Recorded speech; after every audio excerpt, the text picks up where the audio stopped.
want to talk to you about today is I've had a little bit of experience in marketing and sales. And over the years, I've gathered up a whole bunch of principles of sales and marketing. The first marketing principle, never forget that you're always dealing with a disinterested customer. Your customer couldn't care less about you. They don't care if you're owned by Bayton, the BCE, the Globe and Mail, Bayton and the Globe and Mail, CTV, BBS. They don't give a damn. All they care about is this. What can you do for me? Your customer is totally disinterested, and never forget that your customer couldn't care less about you. Never forget that the customer is essentially lazy. And the easier you can make it for him or her, the better. One example, give you a little secret about the fast food business. The profit is in the fries and the drinks. Okay, these, I know, you're probably surprised to hear that. So, we wanted to build up the business in fries and drinks. So we came up with the combo meal.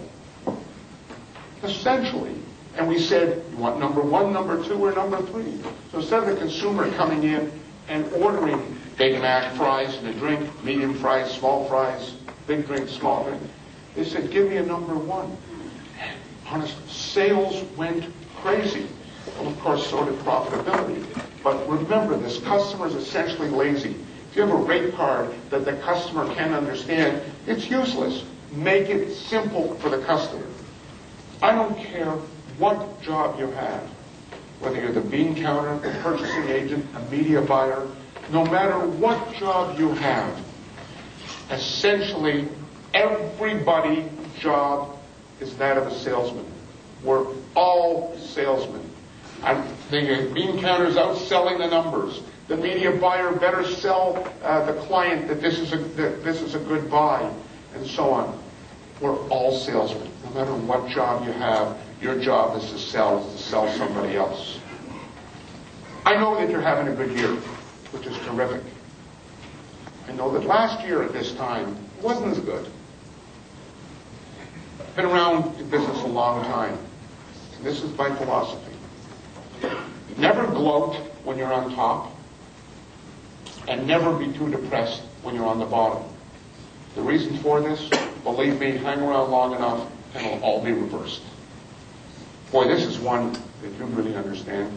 Don't be afraid of change. And to say you've had a little bit of change would be an understatement.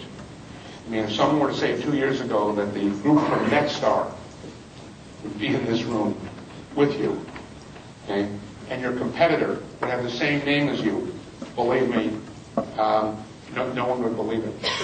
You know, change has 3 elements. The first element is 3 words, the last word being way. Huge resistance to change. Second element, change. Reluctant acceptance. Let's see how it works. Maybe it'll work this way. Let's see what happens. The third element, can you believe we ever did it any other way? I can't believe it ever happened. Understand that change is part of it. Don't be afraid. Accept it, embrace it, and make sure it happens. Find the wafer. I don't know how many of you have seen one of the great movies of all time, Monty Python's The Meaning of Life. And the guy sits there, and he eats, and he eats, and he eats, and he eats, and he eats. And he's blowing up, and blowing up, and blowing up. Those of you who know exactly the scene I'm talking about. And they say, just one more wafer, sir, just a wafer. Oh, no, just a wafer, just have a wafer.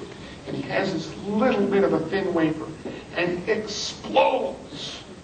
Well, finding the wafer means knowing what it takes to make that sale, that last wafer, that last morsel to make the sale. Your job is to go out and find it. Show me someone who can't sing a medley of their failures, and I'll show you a loser. There's nothing wrong in failing. Believe me, you show me someone who only has success to them, and I'll show you someone who's never taken a chance. The old cliche about Babe Ruth, he stood in 714 home runs and struck out 1,400. This is true. Everyone who's a success can sing a medley of their failure. Always go through the front door. When you go through the front door, you go in as a customer. When you go in through the back door, you go in as an employee. Always go through the front door. Sometimes you have to make 100% decisions when 50.1% of the facts are in your favor. Understand that. You're never going to be in a situation where you make a decision and 100% of the facts are in favor of this decision. And that's why you're there, because you have to decide whether 50.1% of the facts are in your favor. Now I want to just conclude by talking a little bit about my road back. As Rob said, in 1990, out of Whistler Mountain, last day of spring break, planted my ski pole. Next thing I know, next thing I remember, I'm in the hospital in Vancouver.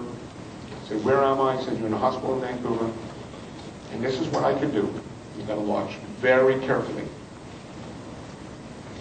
Shrug my shoulders. I had absolutely no movement at all.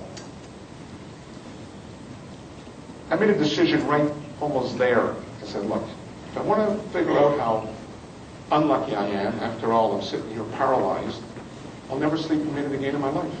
If I want to feel how lucky I am, after all, I came within a quarter inch, breaking my neck of dying. I mean, just a little bit higher and I would have been dead. Then I'll never sleep another minute again in my life. So I'll get on with life because you got to sleep.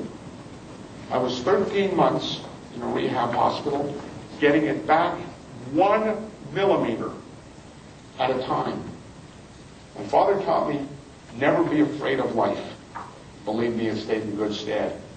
I've also been able to keep life in perspective. And remember, it ain't no dress rehearsal. Thank you very much. I really appreciate it.